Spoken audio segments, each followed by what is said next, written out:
Dan's Anu Banu I'm seriously humbled. It's an amazing project, but we don't really have a lot of time in this session. We only have, I think, 25 minutes, maybe less. So we'll try to keep it interesting, but also make it short. We don't really have a lot of time for questions, but it's not AI, so you can approach us after. Feel free. Sorry. So Daniel and Oron, I'll start with introducing myself, of course. So I'm Oron. I've been in Melio from like the very early beginning, and it's been a huge thrill. It's been a hell of a ride, and I think I had a lot of different roles, and I'll kind of describe a little bit of what that journey is. But today, what I'm doing is I have a small team of talented individual contributors, and I'm also kind of in charge of the AI for engineering in the company. And that's basically still what I do. I'm still doing hands-on, even though like the title sounds kind of scary. Daniel, you want to go next? Thanks a lot. So my name is Daniel Schwartzer. I'm a Senior Director of Data and AI at CyberArk. I'm 8 years with CyberArk. This is my longest employer so far. And up until 2 years ago, I was in the role of the R&D CTO, Chief Technologist for the R&D. And my main goal, and we're going to open this up a little bit further down the road, was to bring technology innovation to the R&D. So we'll probably concentrate a little bit more about on this topic. And I'm Oron Noah, VP Product at Wiz, responsible for all extensibility and partnership. I've been at Wiz more than 4 years. Basically runs all the vulnerability management, all tech partnership alliances. Some of our tech partners are here sponsoring this event. And we're super excited about the opportunity to talk today with Oron and Daniel. Yeah, thank you. Okay, I have a few notes. We try to kind of do minimal prep for this panel to keep it interesting, so that it's like feels more natural and not kind of scripted. I think one of the interesting things about companies like those that has significant growth is that the people that were there for a long time, for example, I've been in Melio for almost 8 years, 7.5 years now, since the early beginning, Oron and Daniel. I think one of the interesting things to kind of see and look at is the journey of the company itself and how it grew from like very, startup kind of vibe into a large company with a lot of employees. I think I can start with Melio, and I joined very early on to the company. I think I was employee number 11 or 10, something like that, and I've seen the company go through a lot of phases. We were growing very rapidly at the beginning. It's sort of like a history in like 3 minutes of Melio. In pre-COVID, which is, I can say March 2020, we were 35 people in the company, and 18 months later we were 300 or so, 250, 300. And a lot of it was engineering as well. We also had sales and a lot of different departments, and the company grew really rapidly. One of the things that were challenging about that growth was that we hired a lot of engineers from various companies that had this, either it was people that left other companies or layoffs, or companies that closed during COVID. So we had like silos or teams of people that joined together from many different companies. I wouldn't want to name these companies because I don't want to shame anyone, but the idea was that we got like small cultural kind of small teams that each brought their own culture from different companies. And it was challenging to bridge all of this together and build like something that works for Melio, something that works that is the Melio culture instead of like different small silos of the company. And then from there, it naturally grew. We solved this challenge, and I wouldn't go into like all the details, but we had some kind of, I don't want to say tricks, but basically we tried to make the teams work together and collaborate instead of like each being closed in kind of their own pool. And as the company grew, this kind of solved itself because the company basically has its own vibe and DNA. So people kind of adjusted. But I remember that was kind of challenging in the beginning. And today, I didn't go into too much details about it, but technically speaking, this is a DevOps. DevOps days still. We are a serverless company. If you've been to one of Aurel, he's from our DevOps team. He did a talk, and we're almost 100% serverless. This is sort of like my tidbit on this. I don't like the term serverless. I don't look at it as serverless. I'm sort of like to blame that we're using serverless, but the goal for using it was managementless. We're using it because we can manage as little as possible of the infrastructure as we want, as we could. And that allowed us to kind of manage and grow the team and focus on our business and not necessarily, sorry, I'm looking at the notes, and not necessarily on the tech itself, on like solving infrastructure problems and stuff like that. And it allowed us to grow. It has its own kind of, it costs more, but the upside of this was Melio's growth. Owen? So from my perspective, when I joined Wiz, we were 70 people, I think, worldwide. Fast forward, today we're more than 2,000 people. And when we started the journey, it's all about how we are helping customers simplify and protect and simplify their cloud security journey.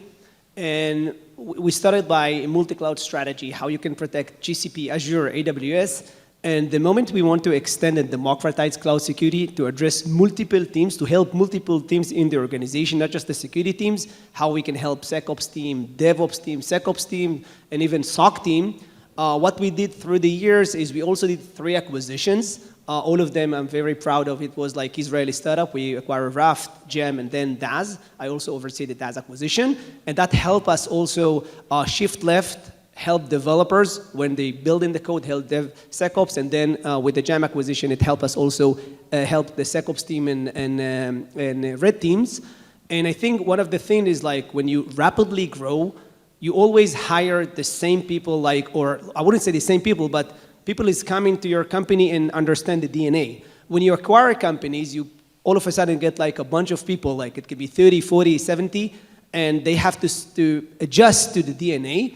But I think it's part of the magic that once you have a solid DNA, a DNA of execution, a DNA of listening to your customers, truly bringing values, that's something that is affecting everyone, even people that is joining from other companies, other big companies, small companies. By the way, we have a variety of people coming in from small startup, big corporate, and also a startup that we acquire. But eventually everyone is fusion, get the same DNA. And I think it's from one hand, it's challenging, but from the other hand, I think it's like part of the magic. Yes, it's true. I have to agree. It's very challenging.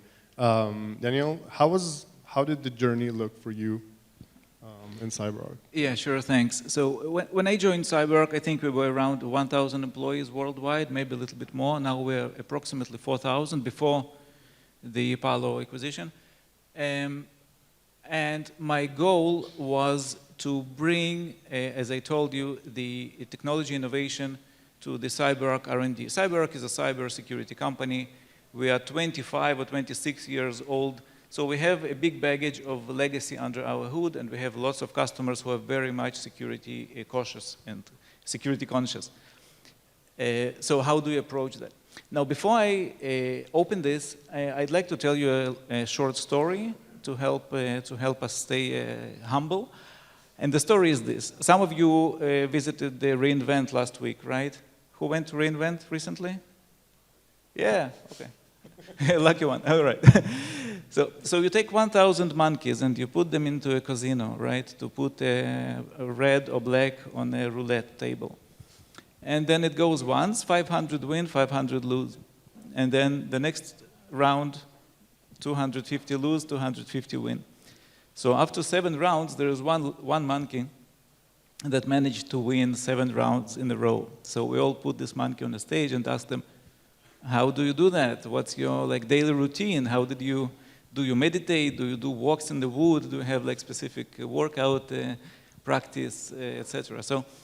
So again, I'm not saying that we did this is all for luck, but I say that we need to stay humble when we are put on the stage to tell about our secret sauce. Now, having said that, I will share some of things that I think helped CyberArk throughout the years to achieve growth, to achieve technical success, and to open up our R&D organization to more productivity, which was a big issue when I joined. So how did we do this? When I went to a QCon conference right before COVID started, it was actually in February, that I think my plane when we landed in Israel was the first one that we went to the, what's it called, the insulation? So we were the first one. The vaccine? No, not vaccine. We needed to stay at home, and they needed to wave to a police car that went around and made sure that we were at home. Lockdown. So we were the first one. Anyways, and the thing I heard there at QCon is something called DORA metrics. Anybody here familiar with DORA metrics? None of you. Okay, read about this. DORA, like Dora the Explorer. Read about this DORA metrics, something that really unlocked the secret of organizational performance and technical capabilities. This helped me leverage my technical intuition into something actionable, to explain to my managers why we are doing what we are doing. So what was that we were doing? When we started developing our cloud-native solution, we went all in on serverless, similar to what Or mentioned. It was obvious that we should have gone with Kubernetes and Java, but we decided that we want to improve our DORA metrics, specifically lead time to production and deployment frequency, significantly. So when I looked at the technology stack of Kubernetes, Java, cloud, I realized that we would not be able to achieve all this within a single development team. It means that developers would do containers, and then DevOps teams would do deployments, and then cloud engineers would do maintenance, and this handover would slow the development process down. So we gambled on serverless stack. Instead of doing like the obvious choice, we went with Python, we went with Lambda functions, we went all in on Amazon, and this helped us, and we went with the CDK, Amazon CDK as the infrastructure code solution, and not Terraform and not CloudFormation or whatever. So this helped us unlock this capability of deploying quickly, of developers pushing code to production without any gates, any manual gates besides the API review. And this made a significant technical leap for CyberArk R&D. So this is my part of the success story of CyberArk. Thank you, Daniel. Okay, and we cannot do any session today without, of course, talking about AI. Daniel, back to you. How does sort of AI come into play in CyberArk? How does it kind of integrate in your day-to-day? And also, I guess, how did it look? How did it feel to kind of be in this AI revolution when you're working so long for a company and you have a lot of existing systems and you know, not everything is greenfield project, not everything can be adjusted? Yeah. All right, so there are several thoughts I have around AI. First of all, my previous team, the CTO office, if you wish, was responsible for recognizing technology waves and trying to implement them into the organization. So when we look at that from the technology wave perspective, you can see AI as additional technology wave. It's a very big wave, and we're not sure what will come after that, but at least this is like another wave, similar to quantum computing, similar to decentralized identity, similar to additional things that we needed to tackle throughout the years. So in this sense, it was not very different from other innovation projects that we needed to handle. Now, back to your question. So how does it meet us? So we have several initiatives. On the one hand, we have a global CyberArk initiative called Transform the Way We Work, meaning how do we implement AI in our day-to-day lives? How do we make our productivity better? So CyberArk, despite being a cyber company, is very much leaning towards this and leaning towards this. AI usage, we have copilots, we have GitHub copilots since the very beginning, whenever it was open for beta use. We are trying out Cursor, and we have a Microsoft suite with the different AI assistants, etc. So we are doing our best to make sure that engineers, and actually everybody at CyberArk, not only developers and engineers, are using and leveraging AI capabilities. We have multiple hackathons, etc. So that's like one piece. Another piece is my day-to-day job, meaning developing AI solutions for CyberArk's customers, right? How do we leverage AI so our customers can gain value out of that? So we have multiple solutions. We have LLM-based and chatbot-based solutions.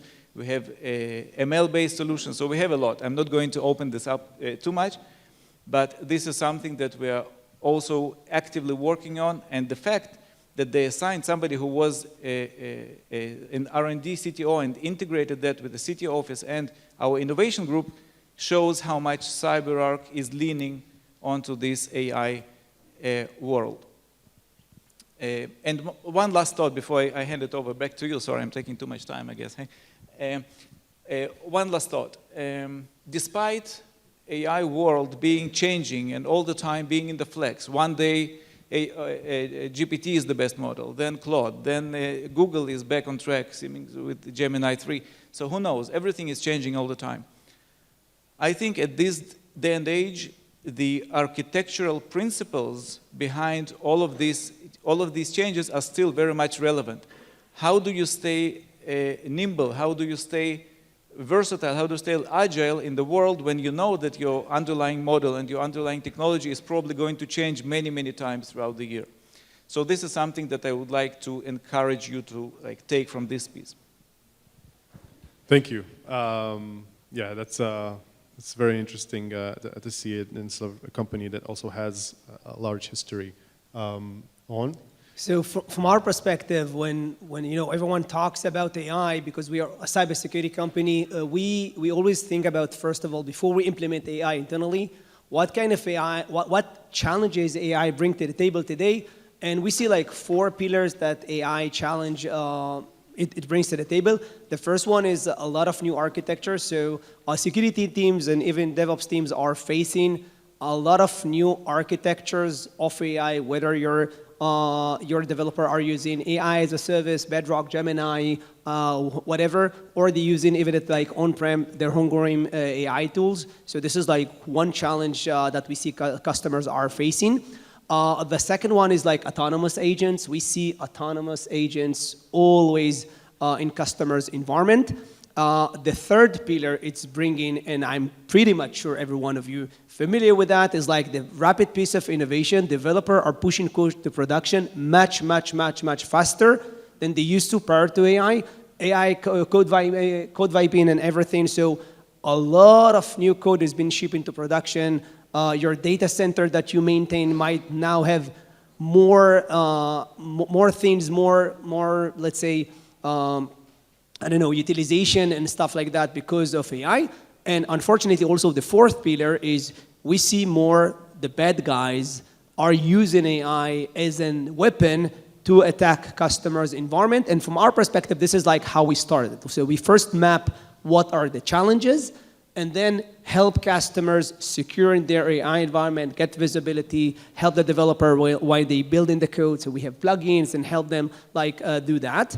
And from the other hand, we added a lot of AI in our systems to help the customers better operate in their day-to-day, because the more code is being shipped into production, unfortunately, security team, DevOps team are not growing that fast as new code is being shipped into production. So all the tools, from our perspective, our tools need to be more efficient, on how customers are actually operating with the tool. So we added AI to almost every layer, agents, stuff that can help you operate faster. Yeah, that sounds Wiz-like, the Wiz approach. Okay, we don't have a lot of time left, so I'll try to answer the AI questions as regards to Melio, which is actually somewhat easy to answer. Melio's product is a payments product, and because of that, AI is a little bit challenging to integrate into the product itself because of the nature of AI not being deterministic, and you don't want it to make mistakes with other people's money. So that we're still trying to figure out how to incorporate it or find the best use cases, basically. We do have a few, but it's actually not under my sort of like area in the company. Where AI sort of met me, or I met AI in the company in Melio, was more on the engineering side and helping adopt LLM tooling and AI agents in the engineering aspect, and when writing code, when inspecting production issues. And our approach there was basically just give the engineers whatever they want, whatever tool they can think of, again, with security in mind and privacy of our users, but allow them to basically develop their own thing and see what catches on, because we didn't know how that, like, it was all greenfield project, it was all new for everyone. So we sort of led the innovations of the individuals to kind of direct us. Now we're a little bit, we sort of have a way, and we sort of know which direction works and which direction doesn't work, but it was, I think, mostly due to letting the people play with it and try different tooling. If they wanted Cursor, people got Cursor. If they wanted Cloud Code, they got Cloud Code. If they wanted Junie or whatever, like everyone got like whatever tool they wanted to use, and we sort of figured out what works for us and what doesn't. But it's mostly around sort of AI coding and basically using AI or LLMs for engineering purposes.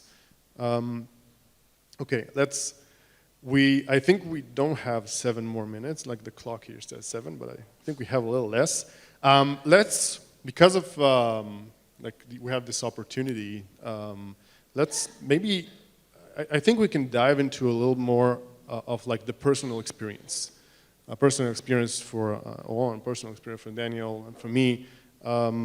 Maybe sort of like, it's sort of like as if we have sort of like these questions that we get from time to time from people about how is it to work in a company for so long that kind of we saw the growth. Owen, do you want to start? So when you run that fast, you achieve great things. And sometimes you don't even stop at some point in time to look back and even see like what you've accomplished. So we did 3 acquisitions. I personally also established our WIN, the Wiz Integration Network, our partnership program, how to help other partners in the industry integrate with our system. So some of them are here: Echo, Datadog, CyberArk, and etc. So when we established the program, we had 0 partner. A year later, we have 100 partner. This year we celebrate 200 partners, and now we are almost in 300. And you always running that fast. So my advice to everyone, if you are doing great things, which I'm sure you are, stop for just a second, take a look back, cherish what you have accomplished up until now. That give you more energy to conquer the next hill or the next mountain. But it's fun. But just like stop for a second and cherish that. Yeah, I completely agree with that. It's very easy when you're running fast to not look back and not sort of like embellish yourself in the achievements that you've had. And it's a good advice to kind of stop, look back. Yeah, I completely agree. Daniel, do you have any sort of like personal experience that you can share? Yeah, it's a great question. I'd like to. I remember when I joined. My first company that I worked for was Checkpoint. It was in 1999. It was a few years ago.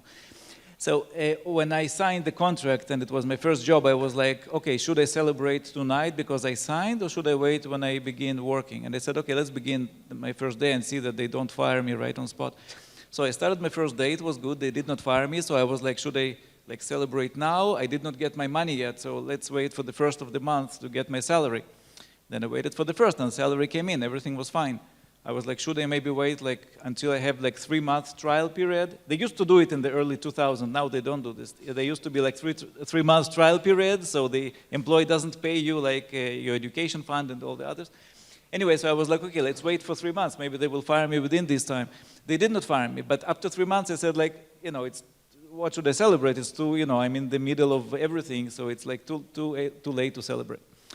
Now, all this story is just to tell you that, I should have celebrated all these events, right? Signature and the first day and the first salary and 3 months and et cetera, et cetera. So when I look back at my career, and I've been around for a while, look back and reflect and enjoy what you've achieved so far, because, you've all climbed some sort of mountains, right? At the top of the mountain, there's nothing, maybe a bench. You climb, you take a few selfies, and then you go down. So enjoy the ascent, enjoy the journey, and don't wait for it to end at the end, because there's really nothing. Yes. I agree. Okay, we have a short round of like 2 questions that, when we discussed together about this panel, we saw that there are like these questions that sort of repeat when we speak to people from outside the companies that we work in, like in meetups and other conventions. So it's like, I'll try to kind of, if you had to do it again, if you were in this journey again, if you started over with what you know today, like what would you do differently, and if anything, would you do differently? I'm not sure that something specific I will do differently, but I will definitely make sure to keep on choosing the right people to be in this journey, because it's a journey. The journey will have ups and downs. It will have tough moment. It will have moment of joy, but it's a journey. So it's all about the people, and I think like having the right people with you all the time, that's a key, because eventually it's work. You come into work, you work hard, okay, and you want to be with people that you cherish and love to work with. And I always telling myself, we need to be humble, always be humble and move forward. That's, yeah. And if I didn't more humble on a specific point in time, like that's the key. Yeah, I agree. Although Wiz's Purim parties are the only day in the year where Wiz is not humble. We do? I don't know. No, I'm kidding. We always like I'm to kidding. stay humble and with customer obsession. You can celebrate. You can celebrate. It's fine. Own it. Own your successes. For me, it's a very easy answer. Like, I wouldn't do anything different. Like, I know that there are some things that I think about where maybe I've made some mistakes, but these mistakes are also the things that brought Melio to where they are today. That brought me to where I am today. And for me, it's like, I work with the people I love. I work in a company, and people came and they left, and it's been a hell of a ride for me, and I wouldn't change anything. The mistakes and the successes. Oh, amazing. I'm signing for both of these. I think these are amazing insights. One more thought that I have and can share with you is consider if you're ever on a stage, right, what would you talk about? What's your expertise? Think about, if I open a podcast, what will that podcast be? What's my core knowledge? What am I the best in the world at? Or maybe not the best, but one of the best. What's my expertise? I think this is something that is good to reflect on personally, each of you, and consider. That's my take. Thank you. Okay, so we have 60 seconds, and I think this questions that I personally got asked this a lot, probably because of Melio and what we had, and because of the audience, I know some people here probably contemplating this, maybe they get offers from places. Should you join an early stage startup, like a company that has 4 employees, 3, 5, 10, whatever? And I'll try to kind of summarize this in like 10 seconds, and if you agree or not, you can shout at me. I think it really depends on your experience. If you're not feeling like you're experienced enough, you will, and the company, like you want the company to succeed, to have huge growth, because that's why you join an early stage company. If the company grows faster than your ability to kind of support that growth, you will find yourself in like a glass ceiling. And I've seen it happening, like people join early and they're working in a company, the company grows faster than they're able to kind of develop their skills. And because it takes time to learn. It takes time to learn new skills, it takes time to learn like the craft. And my recommendation is that get a little experience in different fields, in different areas. Before I joined Melio, I was a co-founder, CTO in a small company. Not Melio scale at all. But I believe that helped me to kind of be what I am in Melio today. So yeah, if you're joining early stage, I would suggest start sort of like, if you don't feel you have enough experience, it's maybe an unpopular opinion because it sounds counterintuitive, but it will help you grow if you have more, if you kind of have more experience. Do you agree, disagree? It's fine, you can throw I totally agree. at me. So before I joined Waze, I was a VP engineering for a company. I was managing almost 35 people, and then I want to switch to product after 15 years of, I think, of like doing development management, and then I joined as like individual contributor. Okay, now I'm managing people, but it's exactly this point, like I wasn't able to do what I'm doing today if it's like I came in an early stage, and each time that the company grows, I was able to provide my insight that fits the growth of the company. And I think like if you want to start early, and by the way, I also was into startup that wasn't succeeded at all. So it sometimes can succeed, sometimes it's not, but it's all about what you can contribute on the different phases. And I'm all about like do that, like and pursue your dream. Like don't be afraid. Yeah, don't take my advice as like the golden whatever. It's pursue your dreams. If you feel like you're capable, go for it. Yeah, I think we're out of time. Thank you for being here, for listening to us blabber about our companies and our kind of stories. Thank you, Oron. Thank you, Daniel. Thank you, Or. I've been Or. And thank yeah. you. Thank you.